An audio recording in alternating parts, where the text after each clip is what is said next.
नमस्कार, welcome to this YouTube channel. आज हम आपको एक एक्सक्लूसिव तस्वीर दिखा रहे हैं। मैं आज हूँ बाबा काशी विश्वनाथ की नगरी वाराणसी में। वाराणसी की बदली हुई तस्वीर आपने बहुत जगह देखी होगी, लेकिन इतनी डिटेल में और इतनी सारी बातों के साथ आज पहली बार आपको दिखा रहे हैं। बाबा के मंदिर को अब बदला जा रहा है। जिन सकरी गलियों से होते हुए आप पहले मंदिर पर आते थे, अब वो पूरी तरह से 57,000 स्क्वायर मीटर इलाके का बन चुका है। यानी कि इतना बड़ा प्रांगण है जो आपको चारों ओर देखते ही बनता है। और एक ही नहीं, कई मंदिर हो गए हैं। यानी कि बाबा विश्वनाथ का मंदिर सबसे प्रथम, सर्वोत्तम, और ध्वज जो करीब 60 फुट ऊंचा है, वो अभी भी इस पूरे प्रांगण और इस पूरे इलाके का सबसे ऊंचा ध्वज है। ये खासियत है इस मंदिर की, जिसे अब एकदम नवीन अंदाज में पेश किया जा रहा है। प्रधानमंत्री नरेंद्र मोदी यहाँ से सांसद हैं और उन्होंने वादा किया था कि इलाके और शहर की तस्वीर बदलेंगे, और उसमें सबसे बड़ा ये काशी विश्वनाथ कॉरिडोर, काशी विश्वनाथ धाम जिसे आप कह सकते हैं, अब नए अंदाज में तैयार है 13 दिसंबर को सबके सामने। लेकिन पहली और सबसे एक्सक्लूसिव तस्वीर हम आपको इस चैनल पर दिखा रहे हैं। मंदिर में, यानी कि अभी जो मंदिर आप देख रहे हैं, ये है भुवनेश्वर जी का मंदिर। भुवनेश्वर जी का मंदिर के साथ साथ दूसरा मंदिर आता है तारकेश्वर जी का मंदिर।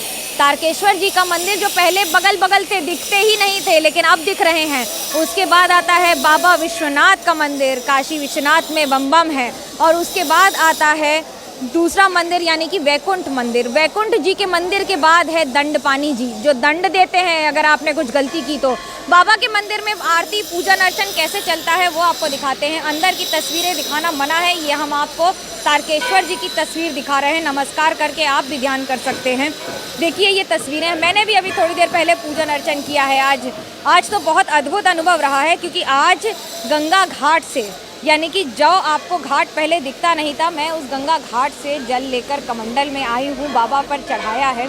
और बाबा पर चढ़ाने का अनुभूति अद्भुत होती है। ये जो पीछे आप पूरा प्रांगण देख रहे हैं, ये अब बदल गया है। पहले यहाँ करीब 400 घर हुआ करते थे। इन 400 घर को तोड़कर 57,000 स्क्वायर फीट इलाके में, यानी कि मंदिर से लेकर आपको सीधे दिखाई देगी अब गंगा मैया। 350 मीटर का ये डिस्टेंस हो जाएगा, जो कभी किलोमीटर दर किलोमीटर हुआ करता था। और किलोमीटर के किलोमीटर आपको चल कर आना पड़ता था, घाटों से होते हुए, घूमते हुए, गलियों से होते हुए। लेकिन एक तस्वीर आपको बड़ी ज़रूरी है दिखाना। ये प्रांगण तो बदल ही गया है, सैकड़ों इसमें खंबे लग गए हैं, गुंबद लग गए हैं। और उसके साथ एक और तस्वीर आपको दिखा रहे हैं। ये जो पूरा प्रांगण है, इसके आगे अभी बहुत काम चल रहा है। 300 मीटर के इस काम में इतनी सारी परिवर्तन कर दिए गए हैं। यानी कि अब आपको मंदिर से थोड़ा सा बाहर जाते ही, भव्य दरवाजे से जाते ही आपको दिखेगा, पहले माँ गंगा का दर्शन होगा। उसके बाद फैसिलिटेशन सेंटर, यानी कि टूरिस्ट फैसिलिटेशन सेंटर बनाए गए हैं। उसके साथ रहने के लिए जगह, करीब 18 गेस्ट हाउस, गेस्ट रूम्स बनाए गए हैं। साथ ही साथ यूटिलिटी सेंटर्स बनाए गए हैं। और यूटिलिटी सेंटर के अलावा यहाँ पर आने वालों के लिए गैलरी, म्यूज़ियम, वाराणसी गैलरी, वो सारी तस्वीरें जो अब तक आपने किताबों में, पन्नों में पलट के देखी हैं, लेकिन अब ये बदलती तस्वीर के साथ है। आपको हम नक्काशी का काम दिखाएं, इतनी महीन नक्काशी की गई है और ध्यान रखा गया है। देखिए ऊपर से पानी निकालने के लिए नालियाँ भी जो बनी हैं, उसको भी गौमुख जैसा या फिर सिंहमुख जैसा रखा गया है। इतनी खूबसूरत कसीदाकारी है कि अगर ऊपर पानी जमेगा तो वो दिखाया जाएगा। और ये युद्ध स्तर पर काम हो रहा है। करीब 1000 करोड़ से ज़्यादा के इस प्रोजेक्ट में अब वाराणसी की नई तस्वीर है। बाबा के दर्शन करने के लिए अभी तक ये माना जाता था कि जो 10 किलोमीटर का घेरा है, यानी कि 10 किलोमीटर के घाट हैं वाराणसी के, वहाँ पर जब माँ गंगा के ऊपर चंद्रमा की रोशनी पड़ती है, वो देखते ही बनती है। माँ गंगा यहीं पर चंद्रमा के पूरे स्वरूप में काशी के घाट पर अपनी खूबसूरती, अपना समर्पण माँ, यानी कि बाबा के इस मंदिर के सामने समर्पित रखती हैं। बाबा की ही जटा से निकलती हैं। और आप ध्यान रखिए कि काशी में ही ये खासियत है, काशी की अनुभूति अलग है। काशी का पूरा जो यहाँ की अनुभूति है, वो पूरी तरह से अलग हो जाती है। इस नए मंदिर को देखते हैं तो आपको कैसा लगता है, क्या क्या बदला है? पहले इतने वर्षों से हैं यहाँ पर। पहले यहाँ का जो बाबा के आसपास के जो क्षेत्र थे, बहुत कंजेस्टेड था। माननीय प्रधानमंत्री जी की प्रेरणा से बहुत ही सुंदर भव्य बन गया है। हम लोग यहाँ पंडा समाज की तरफ से पहले प्रधानमंत्री जी को बधाई देते हैं।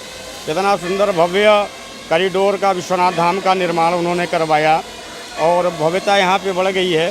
और बाबा विश्वनाथ जी की कृपा माननीय प्रधानमंत्री जी के ऊपर सदैव बनी रहे। जो ध्वज है इसकी खासियत क्या है, अंदर दर्शन की खासियत क्या है? पहले मंदिर और गंगा एक साथ नहीं दिखते थे, अब दिख रहे हैं। पहले यहाँ पे कहा गया गलियाँ यहाँ की फेमस थी, एक गली से कई किलोमीटर तक का सफ़र लोग तय कर लेते थे। अब वो गलियाँ जो है हट गई और वो गंगा घाट से जो कॉरिडोर का निर्माण हुआ है स्वयं एकदम बाबा विश्वनाथ जी के धाम तक आएगा। यात्री भी इससे बहुत खुश रहेंगे और यहाँ के स्थानीय लोग भी बहुत खुश हैं। आप कैसे देखते हैं इस नए परिवर्तन? पहले तो मैं नरेंद्र मोदी जी का बहुत बहुत धन्यवाद देता हूँ कि कॉरिडोर का भव्य निर्माण करवा रहे हैं। आदरणीय मोदी जी के देख रहे में जो काम चल रहा है काफ़ी विकास के लिए चल रहा है, ये जनता के लिए भी चल रहा है। आपके लिए क्या अनुभव है ये, क्योंकि आप तो इतने वर्षों से हैं लेकिन काशी ऐसा दिखता नहीं था मंदिर पर? नहीं, हमारे लिए बहुत अच्छा अनुभव है, हमारे लिए बहुत अच्छा अनुभव है। मोदी जी को इसीलिए तो मैं बधाई दे रहा हूँ। मैं मोदी जी को इसलिए मैं बधाई दे रहा हूँ कि हमारे तो समाज के लिए जो किए मोदी जी अपने तरफ से सरकार तो कर रही है। उन्होंने नीलकंठ तिवारी जी ने मेरे समाज के लिए बोला भी है, कॉरिडोर में स्थान के लिए भी। देखिए एक के बाद एक आपको तस्वीरें दिखा रहे हैं और उसके साथ जो इसकी भव्यता है, जो इसकी खासियत है मंदिर की, वो ये कि प्रांगण में आपको पहले 5000 से ज़्यादा लोग नहीं आ पाते थे, अब प्रांगण है, अब उसके अलावा इतने सारे फैसिलिटेशन सेंटर्स हैं और इस भव्य तस्वीर के साथ आपको अब यहाँ पर एक समय पर 1 लाख लोग यानी 1 लाख भक्त आएंगे। पहले इतनी भीड़ होती थी लेकिन अब जो भक्त आएंगे वो स्वयं अपने हाथों से जलाभिषेक भी कर पाएंगे। यही है नई काशी की तस्वीर, यही है नई काशी की शुरुआत, यही है नए वाराणसी की नींव, यही है नए वाराणसी की तस्वीर। कैमरा पर्सन सूरज दा के साथ मनोज्ञा लोईवाल इस यूट्यूब चैनल के लिए।